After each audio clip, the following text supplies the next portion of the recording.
Baik, bismillahirrahmanirrahim. Assalamualaikum warahmatullahi wabarakatuh.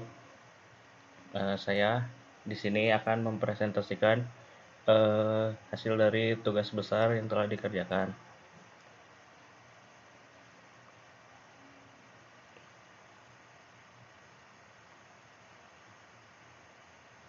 Yaitu perencanaan struktur jembatan kereta api menggunakan PCA Grader. Eh, di sini bentangnya 20 meter karena dengan menggunakan lim ganjil.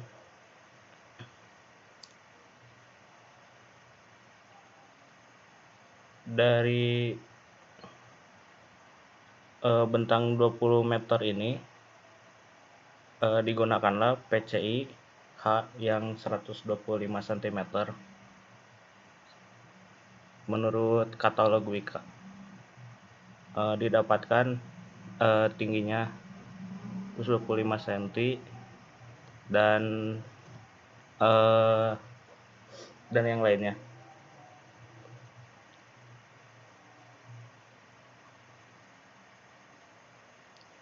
Pertama-tama yaitu menghitung properties penampang dari katalog Wika yang tadi didapatkan H, WA, WA1, WB, WB1, HF1, HF2 sampai HF3, TWeb dan HWeb dengan dengan panjang sekian. Lalu menghitung luas penampang dari panjang tersebut di Excel didapatkan dari luas penampang 1 sampai dengan 7 dan ditotalkan sebesar sekian. Lalu menghitung titik pusat pada sumbu Y didapatkan pada perhitungan Excel Y1 sampai Y7 dan Y totalnya itu 1250 mm. Berarti dari 1250 itu dari panjang H yang ini dari bawah sampai ke atas. Didapatkan Y bar B menurut rumus sebesar segini. Didapatkan Y bar T juga yaitu Y total dikurangi Y bar B dapat sekian. Lalu menghitung jari-jari menurut perhitungan Excel sudah didapatkan.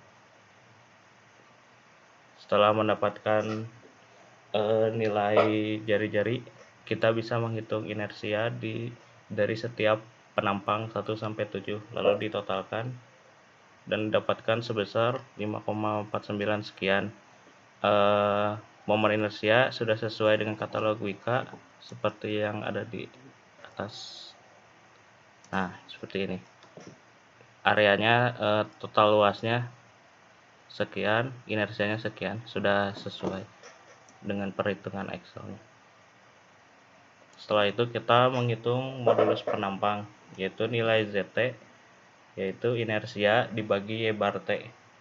Dari inersia total dibagi nilai Y bar T yang tadi didapat segini. Lalu mencari ZB. ZB itu inersia dibagi Y bar B. Y bar B sudah dapatkan inersia juga dapat segini. Langsung alpha T yaitu luas total dibagi nilai ZT yang sudah didapatkan. Didapat sekian. Ini Y bar B. Ini alpha B. Bukan alpha T. Didapatkan dicari dengan menghitung A total dibagi nilai ZP. Didapat sekian. Lalu menghitung nilai E maksimum. Nilai E maksimum yaitu Y bar B yang tadi dikurangi 100 cm selimut beton dari bawah. Didapat sekian.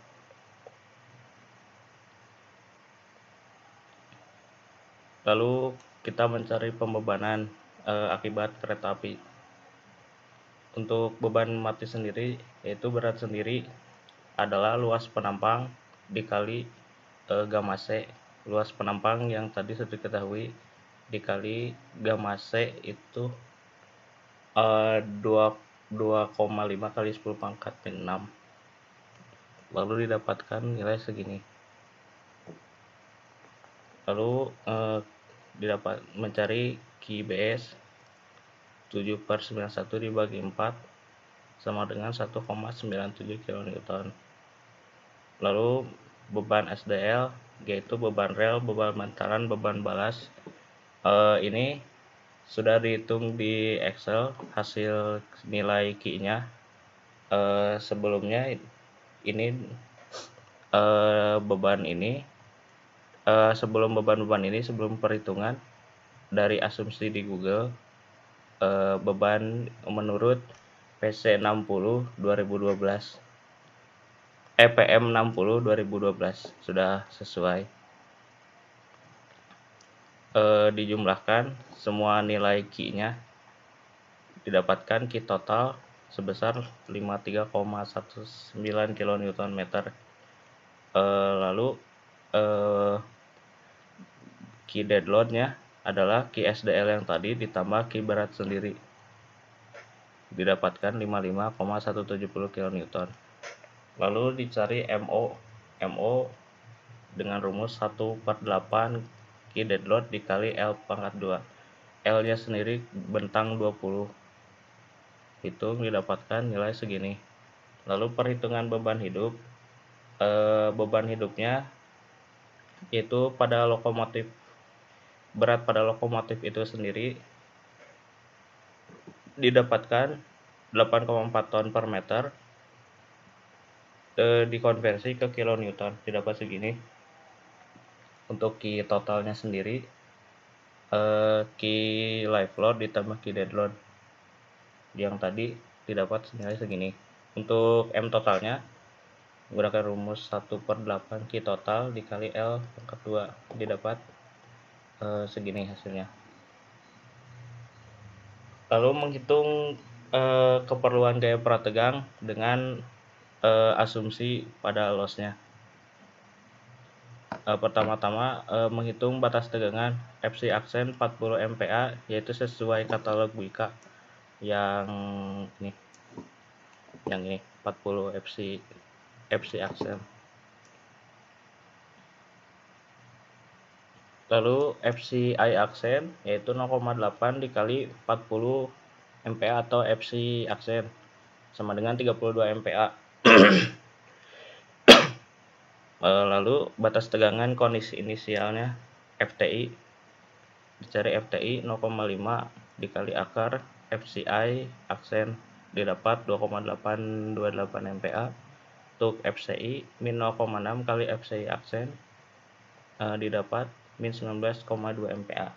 Lalu batas tegangan pada kondisi efektif nilai FT 0,5 kali akar FC aksen didapat 3,16 MPa. FC dead load only sebesar dengan rumus min 0,45 FC aksen dikali FC aksen 0,45 dikali FC aksen didapatkan 18 MPa. Lalu FC total min 0,6 kali FC aksen sama dengan min 24 MPa. Lalu dilakukan pengecekan pada penampang, yaitu mencari ZB minimum. Rumusnya M total dikurangi R dikali MO per FT min RFCI. Untuk R nya sendiri menggunakan 0,75, tinggal substitusikan hasil yang sudah didapatkan dan didapat 97899,37 mm3. Karena nilai ZB yang awal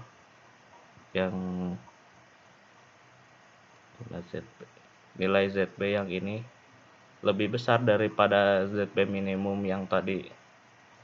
ZB minimum yang sudah dicari itu segini, maka penampang memenuhi syarat atau bisa dihitung lanjut. Lalu untuk mencari gaya prategang minimum, yaitu menggunakan diagram Magnell dengan R 0,75, R-nya 0,75 dengan menggunakan 5 persamaan. 5 persamaannya seperti rumus yang ada di sini. persamaan 1 sampai 5 ini rumusnya.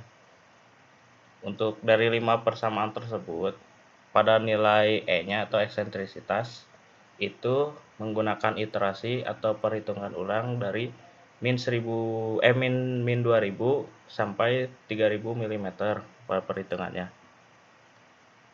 Sudah itu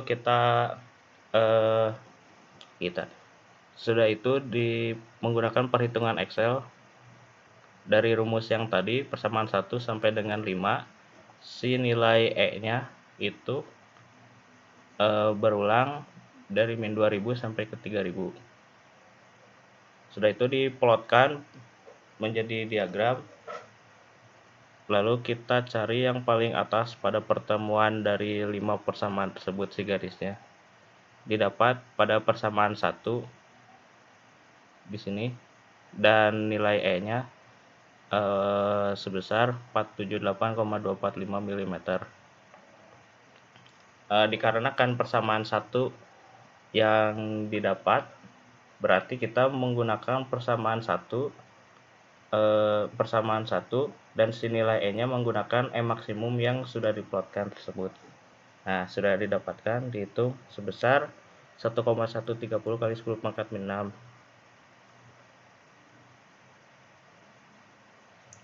Lalu nilai PI dapat didapatkan dengan 1 dibagi 1,130 kali 10 pangkat min 6 sebesar 884,803 kN. Lalu kita menghitung nilai PJ dengan mengasumsikan immediate loss sebesar 10%. PI per 1 min 10% atau 0,1 didapatkan sebesar 983,1153 kN.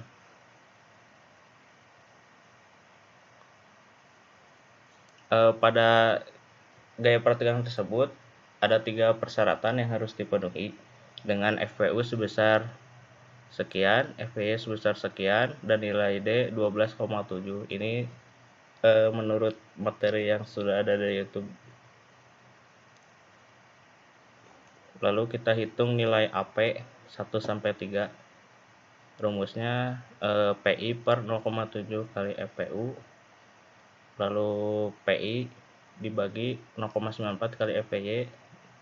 PI yang 3 0,8 per kali FPU. Dari ketiga perhitungan tersebut, dari 3 rumus tersebut dicari yang terbesar, yaitu pada AP1. Jadi nilai N-nya dapat ditentukan yaitu 686,95 mm persegi.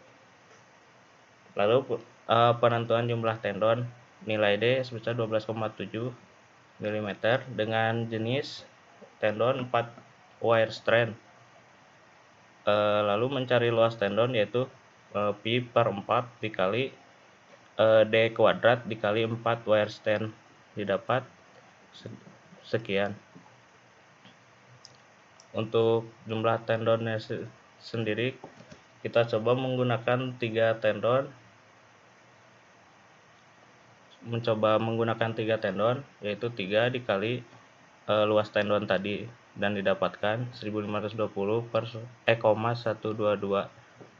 Nilai ini lebih besar daripada nilai N yang sudah ditentukan tadi, yaitu yang ini. Dia dapat digunakan atau memenuhi. Lalu lalu menghitung detail losses. Untuk menghitung detail losses kita mencari yang pertama immediate menurut rumus immediate loss, yang kedua friksi sepanjang tendon, yang ketiga menggunakan rumus slip. Ini parameter untuk perhitungan immediate loss-nya.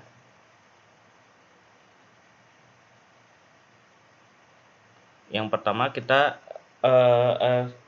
pertama satu tendon ditarik dengan ES, rumusnya N per A total. Untuk nilai N-nya sendiri 8 didapat dari PS per EC sebesar 8 dikali 0 yaitu dikali PI. PI nya ini PI nya luas tendon dikali FPU dikali 0 jadi 0 MPa. ES 8 kali 0 per A total yang tadi luas penampang. Jadi pada satu tendon ditarik ES nya 0 MPa. Untuk dua tendon ditarik pada nilai PI nya kita menggunakan 1 dikali ini dikali 506,775 dikali FPU dapat segini. ES nya masukkan seperti rumus tadi, N kali PI per A total didapat sekian. 3 tendon ditarik berarti dikali 2 nilai PI nya masukkan. Untuk 4 tendon ditarik PI nya dikali 3 lalu didapatkan nilai rata-rata ES dari 1 tendon ditarik sampai 4 tendon ditarik, lalu dibagi 4 didapat 35,321 MPa. Lalu kita mencari persen ES, yaitu rata-rata nilai ES yang tadi dibagi FPU, didapat sebesar 1,91%. Itu lalu rumus friksi sepanjang tendon diketahui X 20 meter, bentangnya Y 0,419 M, untuk nilai K nya 0,002 menurut materi yang sudah disampaikan, dan mu 0,15. D nya 12,7, strain nya 126,67. Kita gunakan asumsi 4 wire strand, berarti strain dikali 4 wire strand nya didapat segini. Lalu mencari nilai PX, yaitu PI per 4 wire didapat segini. Lalu nilai alpha N dikali Y per X sudah diketahui, N, Y, dan X nya dihitung didapat segini.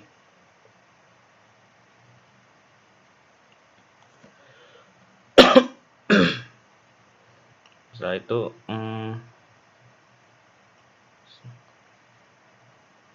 nilai sudah memenuhi karena lebih kecil dari 0,3. Lalu gunakan rumus ini, PX K dikali X ditambah mu dikali alpha didapat sekian nilai PS nya. Lalu persen PS nya yaitu PS per FPU didapat 6,18%. Yang terakhir, menghitung slip dengan rumus mencari delta L FPU per ES dikali LX pangkat 3 sudah didapat sekian. Lalu menghitung ANC yaitu 2,5 per delta L yang tadi sudah ditemukan dikali 100 didapat 1,358%.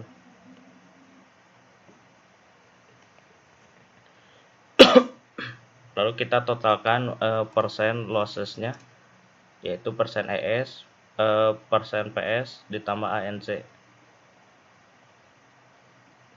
didapat 9,468%.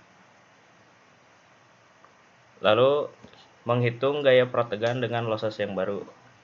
Losses detail loss-nya didapat yang tadi 9,462. Jadi tidak memakai 10% karena loss-nya sudah dihitung detail. Lalu kita menghitung paycheck. Untuk paycheck-nya sendiri adalah PI per 1 min 9,462%. PI-nya PI yang sebelumnya PI minimum sudah ditentukan pada diagram Magdel. Didapatkan nilainya segini. Kita lalu menghitung AP 1 sampai 3 seperti yang awal. Untuk PI ini menggunakan pejek yang sudah ditentukan. AP1 didapatkan segini, 2 segini, 3 segini. Dari ketiga nilai, yang nilai paling besar pada AP1 yaitu ini. Dengan lalu diameter tendon masih sama 12,7. Lalu digunakan 4 wire stand.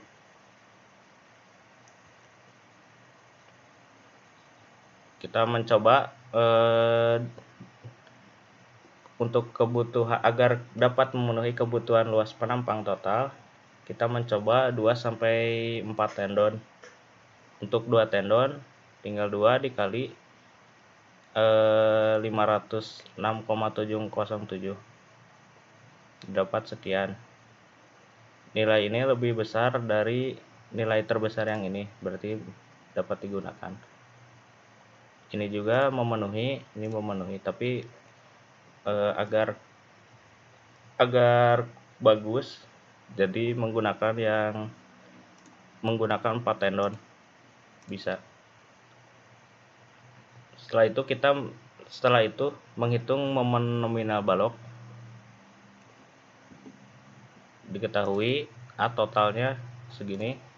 APS-nya kita menggunakan AP yang ini, yang 3 tendon, yaitu 1520,1. Lalu menghitung nilai PP. PP yaitu APS per AC. Didapat nilai segini. FPU masih sama 1840, FC aksennya 40. Kita menghitung EPS. FPU dikali 1 min 0,5 kali PP dikali FPU per FC. Masukkan lalu didapat nilai segini untuk EPS-nya.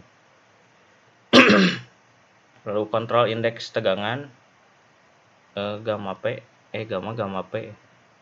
PP dikali EPS per FC aksen. PP-nya dan EPS sudah diketahui, semuanya sudah diketahui, dihitung, didapat nilai 0,196, lebih kecil dari 0,3, berarti pada kontrol indeks tegangan memenuhi. Lalu mencari titik tertekan. Nilai HF 125 sudah diketahui tadi di awal, B 350, BW 170, FC sekian. Lalu pertama-tama mencari nilai TS. TS itu APS dikali FPS, yang tadi sudah didapatkan segini. Lalu mencari CC1. CC1 itu 0,85 kali FC aksen dikali HF dikali B min BW, didapat CC1 sekian. Untuk CC2 nya sendiri, si nilai A ini belum diketahui, jadi kita hitung dulu 0,85 dikali FC aksen dikali A dikali BW tanpa nilai A nya diketahui. Nanti dicari nilai A nya, didapat segini. TS itu adalah pertambahan dari CC1 dan CC2. Jadi kita menggunakan perbandingan. Diketahui CC1 tadi sudah, CC2 sudah, TS sudah. Ini pindah ke sini, berarti dikurang segini. Lalu ini dibagi ini, didapat nilai A-nya 298,147 N. Nah, lalu substitusikan lagi ke nilai CC2, si nilai A-nya yaitu yang ini. Masukkan nilai A-nya, didapat CC2 sekian. Sudah itu kita bandingkan terlebih dahulu apakah si TS itu nilainya apabila CC1 tambah CC2 bakal menjadi TS. Kita coba masukkan CC1 ditambah CC2, dijumlahkan, nilainya ruas kiri dan kanan sama, berarti oke. Lalu perhitungan momen di posisi tendon. Untuk nilai D sendiri yaitu total nilai panjang penampang yaitu 1250 mm dikurangi 100. HF1 tadi sudah 125 lalu dibagi 2 didapat nilai JD1 1087,500 mm. Untuk JD2 D min A per 2, A nya kan sudah diketahui, yang tadi sudah didapatkan yang ini nilai A nya, jadi tinggal dimasukkan, didapat 1000,926 mm. Lalu mencari nilai MN, rumusnya CC1 dikali JD1 ditambah CC2 dikali JD2, tinggal masukkan nilai MN didapat sekian. Lalu dicari gamma MN, nilai ini 0,9, tinggal MN ini sudah diketahui segini, tinggal masukkan saja 0,9 dikali MN, lalu didapat nilainya segini.